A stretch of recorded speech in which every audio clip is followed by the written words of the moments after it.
Hello and welcome again to another edition of the Osteopathic Lyceum podcast. The aim today is to touch on the concept of regulation. I've spoken about it in varying ways before.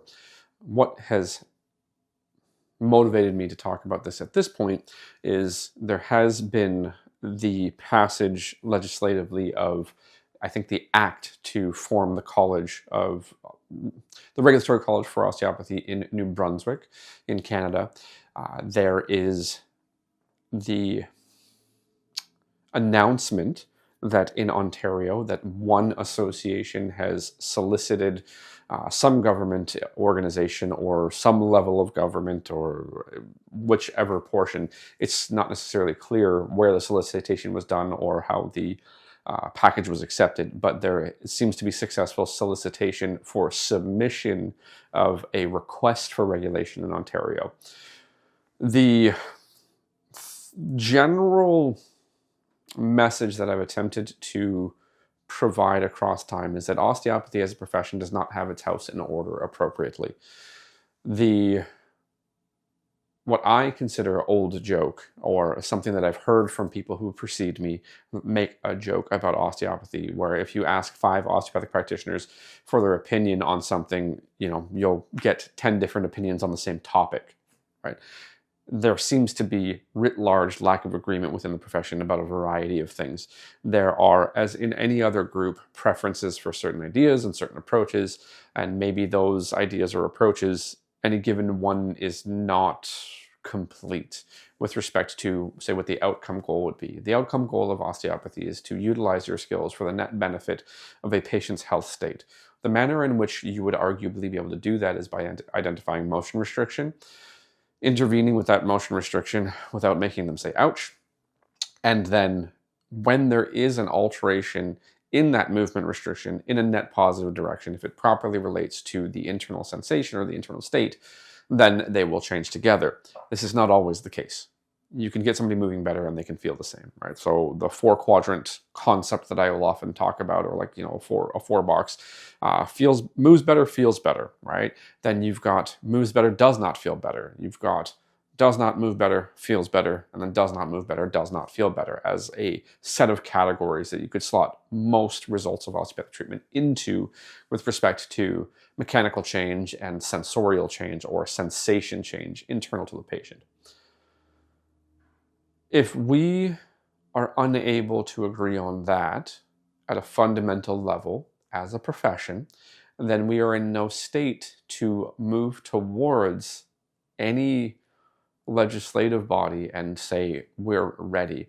Because one of the things for a regulatory college to be set up is the profession has to agree that it wants it. There are people within any given professional association that populates the Canadian osteopathic world. There are individuals that are members that maybe want regulation. There are individuals who are members who maybe don't. So within a given professional association, you're probably not going to come to any form of agreement between professional associations, because the professional associations seem to represent varying views writ large of the profession. One may be more mechanical, or say more biomechanical, if you want to use that term. One may be more energetic, or say relying on internal sensation, or things that are less obvious for palpation, such as cranial or visceral approaches. One may be muscle energy only, right? We just use patient active approaches writ large, maybe some other approaches, but heavily patient active. The challenge is you have fundamental differences in the details of the profession, therefore agreement is challenging. The other thing to keep in mind is that if you walk towards somebody and try to sell them something that they weren't already trying to buy, they may not necessarily buy it. So at least with the current lay of the land, as far as it seems observable, the government was not requesting submissions for regulation. The Ministry of Health is not interested in regulating any more health professions. First, there's monetary load. There is resource load outside of money. So there's people, there's time, there's skills, there's a process involved in that. And if they are not necessarily prepared to take that on, walking towards them and trying to sell it to them probably isn't going to do a ton. You don't make a non-buyer a buyer of a product. So currently, it does not seem like most governments outside of New Brunswick are all that interested in regulating osteopathy. Osteopathy, while for the people involved, it's a big deal, as a profession, doesn't have gigantic ranks. They're absolutely growing, and they're growing at a reasonable rate, whereby there may be the opportunity to have a unifiable voice. But as osteopathic culture goes, we don't seem to get on the same page particularly well. And also, if you're going to move towards any form of legislative body, and you have the stories, especially the mechanistic stories of osteopathy, you're going to have major problems. The stories of osteopathy do not pass the sniff test. There are attempts to update mechanistic understanding. It seems, as far as I can observe, to be the case that osteopathic practitioners who are interested in finding mechanisms are looking over their shoulder, and they're seeing things that seem to be interesting to them. They gather as much information as they can, and they attempt to bully that idea on top of what they do. Now, granted that some of it may come from other hands-on professions, but I don't think we're doing a very good job of identifying the assumptions of the attempted mechanistic discussions of other professions. So without necessarily forcing myself to go into detail, just simply to note that the mechanistic stories in a lot of cases are still quite gray. They're still hard to pinpoint. They are probably doing a better job of acknowledging variance between individuals, which is very important. Because anything that you try to do, say, with an evidence-based approach, you're trying to take population-based data and apply it to an individual, and then you grab onto something else and you say, okay, well, now what we really need to do is we need to use a scientific method to apply it to this individual. Well, why am I teaching you evidence-based medicine? Let's just teach you the scientific method, which is hypothetical-deductive, iterative, step-by-step process, which is how clinical practice is supposed to function, especially within ethical limits. The research that is done that people try to import into osteopathy often doesn't necessarily, an argument that I've made before, line up with the terms of medical ethics. So autonomy, right? Autonomy is obviously very important. First do no harm, or non-maleficence and beneficence, right? So it's really supposed to be non-maleficence, then beneficence, then autonomy. Autonomy obviously overrides both non-maleficence and beneficence. If the person says no, it's no. The research is not really reporting how often there are negative outcomes of a lot of things. It's reporting the outcome, but it's a normalized, statistically aggregated thing, whereby we're trying to talk to people, people outside of the profession and say, look, it does this, it does this. Not necessarily, because not everybody goes the way of the average or the statistical norm. There are people on all sides, so we're not acknowledging particularly well the times when osteopathy doesn't work.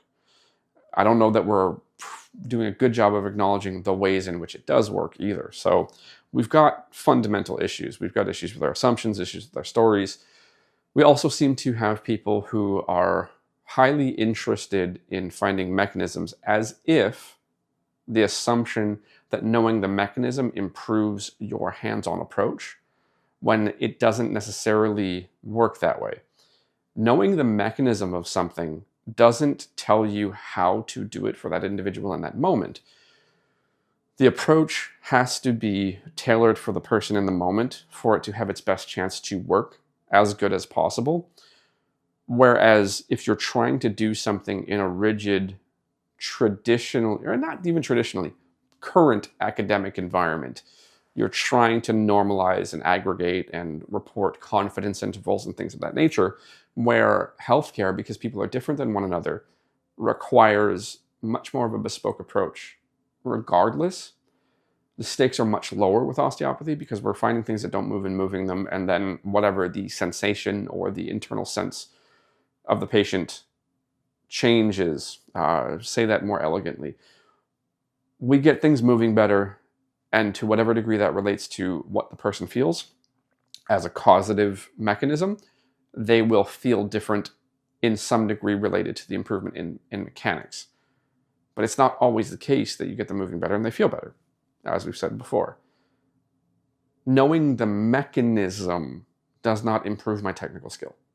It may inform how I describe my technical intervention, but it doesn't improve my technical skill. My technical skill has much more to do with motor learning, has much more to do with responding in the moment to that person with a knowable goal.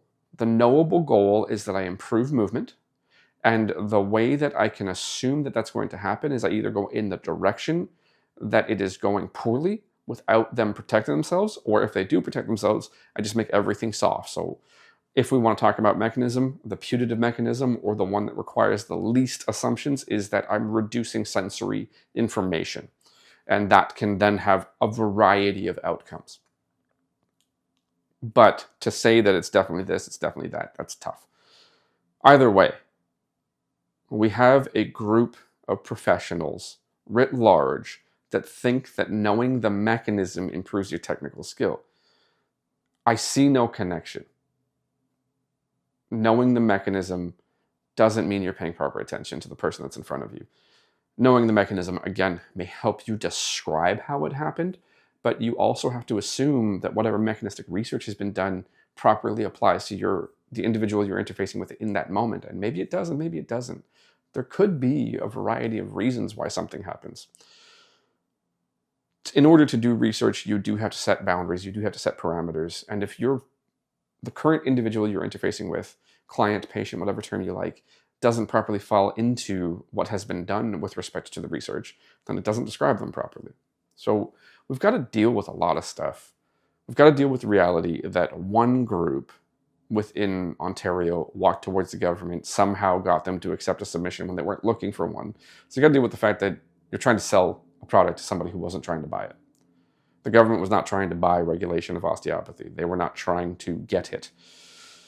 You have one group, a very large group, that wants that. You have another group that said, hey, if you poke around, most of you are savvy, it should still be on the social media posts announcing the successful solicitation, that another group or an individual representing another group said, if you don't consult us immediately, this process may fall apart, as it did in another province, as in Quebec. And then also that group has come forth with an organization that is apparently free to join for anybody who's an osteopathic practitioner, and also superficially seems to likely be set up within an Indigenous framework, within a Native group framework. One of the things that Canadians are writ large not particularly aware of is that most Native groups are considered sovereign nations. So the term Canada applies to a general landmass in relation to a unified federal government and then some subsidiary governments at the provincial and local levels. Provincial and municipal may be the better way to say it, while also at the same time on that same landmass there are sovereign nations who have the full right to generate their own legal frameworks, right? So native groups, there's probably a better way to say this, and I want to be respectful, but tribes or reservations are sovereign land as far as I know. So if a provincial police force attempted to enforce a provincial law on a reservation, they are not legally allowed to. They do not have the force of law to do so. So general primer such that you can look at one of the things that's going on with respect to the group that's organized and in some way seemingly related to a Native or Indigenous framework to try to swell ranks, it seems, is also going on, and it's a bit of a power play. So there is definitely attempts to pull at the strings of a power game by multiple organizations within Ontario, within osteopathy. This is a predictable thing. Everybody wants to be in control so that they can tell somebody else how they should do it. If you have a fundamental disagreement about the roots of the profession or the basic concept of the profession, this is not going to go well. We don't have our house in order. There are definitely people who are excited to attempt to create a regulatory framework and walk towards that, and some of them seem to be investigating routes of high quality educational approaches. But if you try to force in the ideas of osteopathy to a good educational framework, you're still screwing up because your basic science is, trash. So there's movement in what seems like positive directions on multiple fronts. With respect to, say, attempting to improve education using the term competency. There's a talk that I will likely be privy to talking about cognitive biases in diagnostics. And I don't know if I'll put this out before that, but either way, cognitive biases in diagnostics, if that is the framework that you're using, you're a minimum of 15 years behind. You're just not necessarily aware of the current state of affairs with respect to clinical decision making. So updates are available. Updates are accessible. It's not that hard. Look for Dr. Jeffrey Norman. Look for Dr. Sandra Montero, my thesis supervisor. Look for the group out of McMaster generally, out of Merit, the McMaster Education Research Institute. I never remember what Merit's proper acronym is, and I'm screwing it up on camera, so there we go again. But a lot of stuff in osteopathy, as far as current levels of understanding in other professions, is behind. If you're going to walk to the government and ask for legislation, and you're going to ask for regulation, you're already behind the power curve. The government can tell you what to do, as opposed to you walking forward and doing something that is in the best interest of your profession. So, again, some ramblings, some tangents. Osteopathy doesn't have its house in order. There is definitely discussion happening with respect to regulation in Ontario. I can't say that I see it coming anytime soon because the government is not trying to ask for it. They are not opening the RHPA. Sure, solicitation can happen, but it's probably not going to do anything with respect to policy. It doesn't mean it won't, right? I could easily be wrong on that, but it's unlikely. And already you have another organization trying to pop up and self-regulate and do so with interesting concepts. So you can go poke around and learn more if you like. If you're watching this and you listen this far, you're probably already somewhat informed. So just be aware. Stuff is occurring. People are talking. It's probably mostly bluster. Osteopathy, again, doesn't have its house in order. The fundamental discussions that happen in the profession are either really far behind the times or attempting to import information that is not properly understood. The assumptions of that information, those mechanistic concepts, are not properly understood. So their effectiveness probably aren't going to be as good. That's again, clunky way to say it. The effectiveness of those concepts within the field of osteopathy is probably not what would be hoped for. Also, just keep in mind, knowing the mechanism of how something works may not necessarily make you better at applying it. Sometimes it can. Sometimes it can help you choose why you would try to do one thing versus the other. But the normal variance between people suggests that it's actually more advantageous to attempt different approaches before settling on the approach that you are going to stick with. So if you try a patient active approach just to see what it does with the patient, you just do a really quick snippet of it versus a patient passive approach, a really quick snippet of it, you'll notice that the patient accepts one more than the other, and then you can go ahead and continue with whichever one they accept better. Funny enough, within a given treatment, what they accept more effectively may change. You need to be aware of that. Osteopathy seems to function much better as something that is hypothetical deductive and iterative. You find something, you predict how you'll be able to interface with it to make it move better. You try to make it move better, and it either works or it doesn't. And if it doesn't, you try another way, and you try another way, and you try another way. The try another way is the iteration. That is not how the profession is taught. The profession is taught through procedures, step-by-step stuff, very, very classically procedural educational approaches. It's just not how it seems to function. Also, it's not how education should function. We know that now. So there's lots of stuff to talk about, lots of stuff to deal with. I just figured I'd put some thoughts together. Riffing, obviously, as always, or not as always, we're riffing off of a concept. I just don't have anything written down in front of me. I don't have a paper to read from and comment on. So hopefully you've learned something. Thank you for listening this far, and we'll talk again soon.